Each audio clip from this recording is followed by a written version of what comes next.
জীবনে হারিয়েছি অনেক কিছুই, প্রাপ্তির খাতায়ও যোগ হয়েছে অনেক কিছু। বছর কিভাবে কেটে যাচ্ছে তা বুঝতে পারার আগেই বড় হচ্ছি বহু গুণে।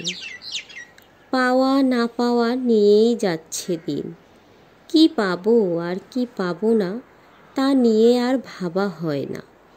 নিতান্তই সহজভাবে চলছে দিন। সবশেষে আমি যা বুঝলাম, আমি যেমন তেমনই যথেষ্ট। আমার জীবন চলার পথে প্রতিটা কাজ, প্রতিটা মুহূর্ত, প্রতিটা অপূর্ণতা সবই আমার, খুব করে আমার। সুখী হওয়া খুব সহজ, কিন্তু সহজ হওয়া খুব কঠিন। জীবনে চলার পথে বাধা আসতেই পারে, তাই বলে থেমে যাওয়ার কোনো কারণ নেই। যেখানে বাধা আসবে সেখান থেকেই আবার শুরু করতে হবে।